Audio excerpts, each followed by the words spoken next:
बिल्ली और घायल खरगोश गर्मियों की एक सुनहरी दोपहर थी। जंगल के किनारे एक छोटी सी चट्टान के नीचे एक घायल खरगोश दर्द से कराह रहा था। उसके पिछले पैर में चोट लगी थी। शायद किसी शिकारी पक्षी ने उसे पकड़ने की कोशिश की थी, लेकिन वह किसी तरह बच निकला था। पास ही एक बिल्ली, जिसका नाम मीनू था, वह अपनी नरम घास पर सुस्ता रही थी। अचानक उसने खरगोश की धीमी कराहट सुनी।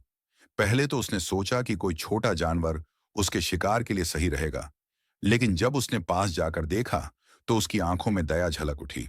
खरगोश कांपते हुए मीनू को देख रहा था। उसने डरते हुए कहा, कृपया मुझे मत खाना, मैं पहले ही बहुत तकलीफ में हूं।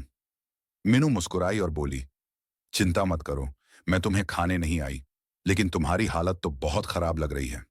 खरगोश ने सिर हिलाया और कहा, हाँ, मैं भागने की कोशिश कर रहा था, तभी गिर गया और मेरे पैर में चोट लग गई। अब मैं हिल भी नहीं सकता। मीनू ने इधर उधर देखा और पास के झरने से अपने पंजों से पानी लाकर खरगोश के घाव को धीरे धीरे साफ करने लगी। खरगोश को पहले थोड़ा दर्द हुआ, लेकिन फिर उसे ठंडक महसूस हुई। मीनू ने अपने दोस्त कछुए टिम्मी को बुलाया।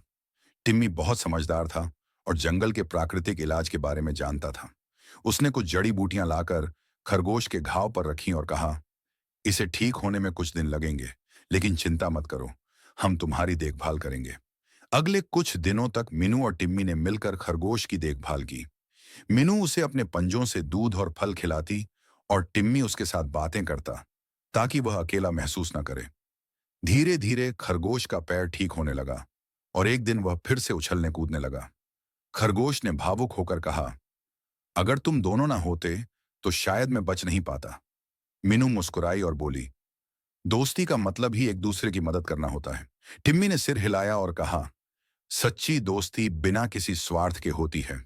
उस दिन के बाद से तीनों सबसे अच्छे दोस्त बन गए और हमेशा एक दूसरे की मदद करने का वादा किया। जंगल में उनकी दोस्ती की कहानी मशहूर हो गई और सभी जानवरों ने उनसे सीखा कि सच्ची मदद और दया से बड़ा कोई गुण नहीं होता।